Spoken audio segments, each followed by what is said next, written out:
Welcome everyone to our first episode of 2012 for the PWS. This is the Golden Boy. This is the gamer.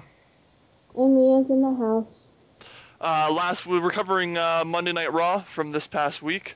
The show opened with Punk cutting a little bit of a promo, and then John Laurinaitis coming out and issuing a match between CM Punk and John Cena, and scoring off against Jack Swagger and Dolph Ziggler. It was not a bad match. It was okay, I guess mediocre at best. It's okay as how Raw says it's okay, I guess. I mean, they really didn't have lots of time for, I guess, wrestling apparently on Monday, but the match finished with Ziggler rolling up Punk for the 3 count. Yeah, because John Laurinaitis went to ringside and distract Punk. Exactly. Just for Ziggler to take advantage of that. Yeah, and that, I believe, is Ziggler's 4th consecutive win over CM Punk in the last month and a bit, or within the last month. So, Ziggler's looking very strong. Yeah, and this time he didn't steal Punk's title and just ran around with it. That is true. Watch, you'll see promo video for that in the Royal Rumble. So. Yeah. After the match, CM Punk grabbed a microphone and he pretty much issued John Laurinaitis a challenge later tonight. And of course, Laurinaitis just makes that retarded smirk and just say, "You're on." Yeah, I'm sure the fans were definitely pleased with that because it'd be awesome to see once again like an Austin McMahon thing: beat up your boss and beat up an annoying heel. Yeah. Then there was lots of talk. There was probably about 45 minutes of talk by the time the match ended, and we went into Zack Ryder versus Kane. If Zack Ryder loses, or not loses, but if John Cena interferes. Yeah, John Cena interferes in that match, then Ryder does not get any future U.S. Championship matches. Oh, that made me so happy.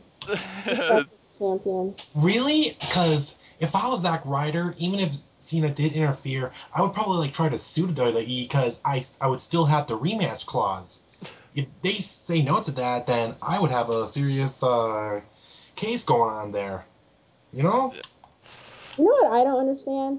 Okay, if he wasn't medically cleared to wrestle, then why was he able to wrestle? Because when Daniel Bryan took the title for the first time from Mark Henry, he wasn't medically cleared to wrestle, and they took it away from him.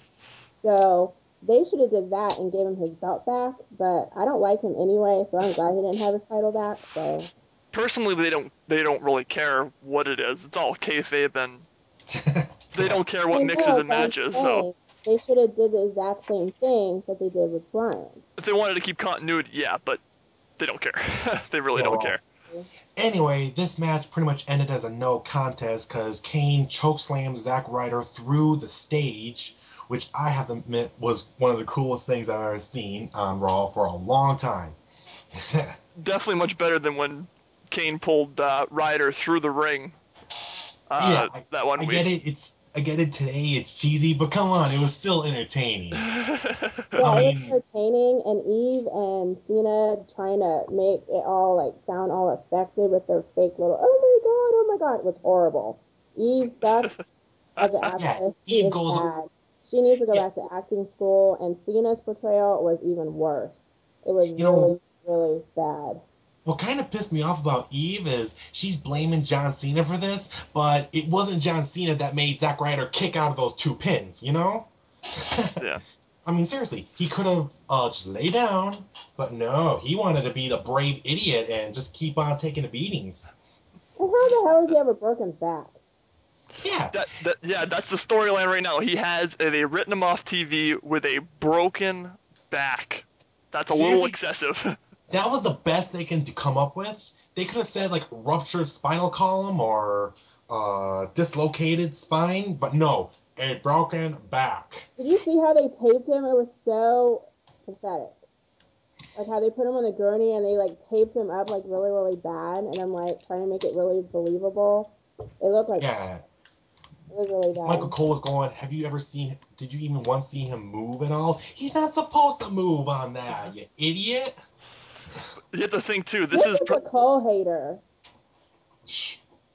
But this is like the second time they've made a diagnosis like that, and like a specific diagnosis. This is the second time it happened. The first time that I remember was when Sin Cara apparently blew out his knee at the Survivor Series, and they had a ruptured patella within hours of the injury. So either they had someone in the field of orthopedics there that can make that kind of specific diagnosis, or it was total baloney. Oh. Yeah. But after that, we wound up watching ourselves once again another squash match with Jinder jobbing to Sheamus. So that was just kind of a pee break moment there. We need to do something with Jinder, because having him fight Sheamus and lose all the time is really annoying. And Sheamus needs to have like a better feud going on. Because basically him and Jinder and then him and Wade isn't selling it for me. It's non-believable for me. Yeah, well, to me, Jinder is actually doing better than I thought he would be doing. I figured that he was just going to have like one storyline with the Great Khali, then we're not going to see him at all ever, but it's actually cool that he's feuding with a guy like Sheamus. I mean, a two-time WWE champion, and he's actually getting some good hits for himself, so this might rise Jinder Mahal's career up to something better than most of us thought that he was ever going to do.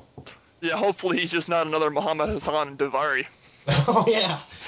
You know, actually, the moment I've ever seen Jinder Mahal wrestle, I'm just saying to myself, he's the next Muhammad Hassan. I'm just throwing it right out there. He's just gonna go good for a while, then he's gonna do something terrorist related, then we're gonna cut him out of WWE. Yeah. And it's kind of weird. When I was watching him fight, his tights and boots remind me so much of Del Rio. It's like they stole each other's outfits. I don't know. I just saw that on Monday, and I'm like, that's kind of weird. They look exactly the same. Well, they're both looking like royalty and stuff, so I'm guessing they want to fit the look, and Del Rio's look just works so much better. So he just copies off of that. Yeah.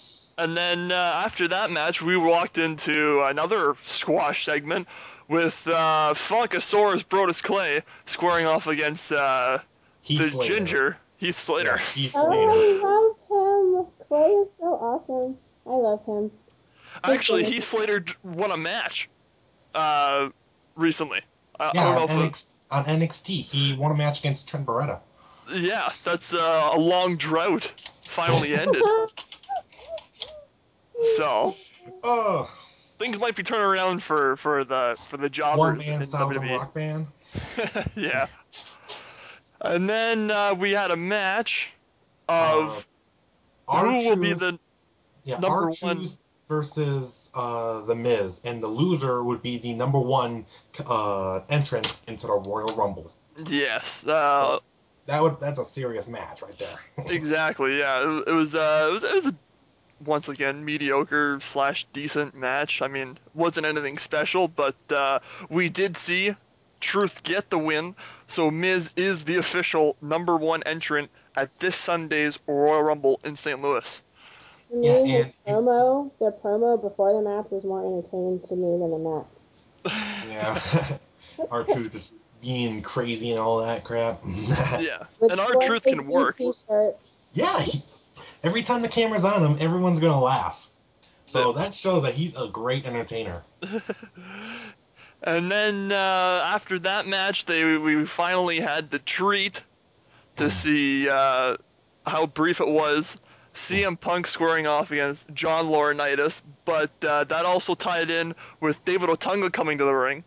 And because Laurinaitis had to shoot something that apparently he got something, some brief message before the match ever began. And what's going on is that the board of directors are not liking how Laurinaitis is favoring Dolph Ziggler into the Royal Rumble while he's being the guest referee.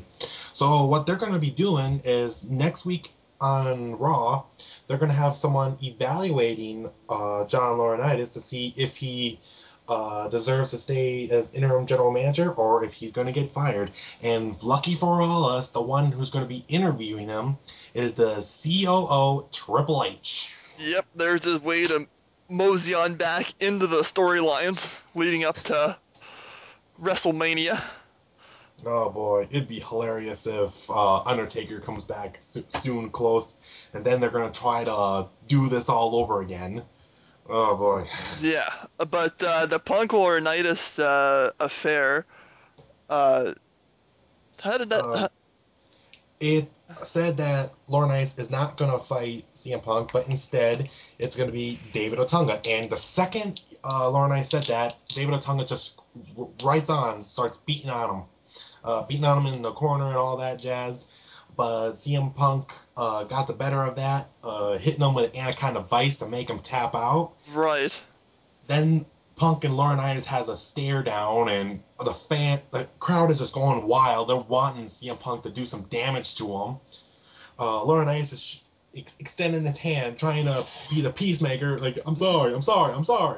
So CM Punk just like grabs him on his shoulders and performs a GTS. And what we believe that was going to be the most awesome moment ever on Raw, Laurinaitis screws it up by having a horrible selling. Because you see his face and he's just like so blank, like he's just waiting for it to be over or something. So Yeah. But that was like horrible selling. It's been a while since he sold something. Something worthwhile, at least. It Yeah. was pretty bad. And then after he puts him in the GTS, then Ziggler comes out and attacks Punk. Exactly. So it's over. We also had to mention that back earlier in Raw, there was Jericho came out and actually finally said something to the WWE universe and said that the world is ending next week on Raw. Yeah, like after Royal Rumble, the world is going to end. Yeah, we wanted to save this for last because honestly, this was the only thing that was good for tonight's Raw. Yeah. Yeah, like the guy can still make a crowd pop by doing literally nothing. And yeah, he's just going shh. He's trying to quiet down the fans. Then he's saying, hang on a second, I want to blast some t-shirts to the fans. Yeah. So everyone's just going crazy for that. Anyway. And then after all that, he just goes right to his Geratron. I think that's what he's calling it. And he's just showing like his entire career in a small loop. You know, everything that he's done. You know, Intercontinental titles, first ever undisputed champion. All the great moments that we had for our good buddy Y2J. Yeah. I like it, by the way, it was pretty cool. And then we have this Sunday. It's gonna be a big night, 8 o'clock Eastern. We will be doing a Royal Rumble preview show as well. But this is our first broadcast coming to a close. This is the Golden Boy. This is the Gamer. And Mia is signing off.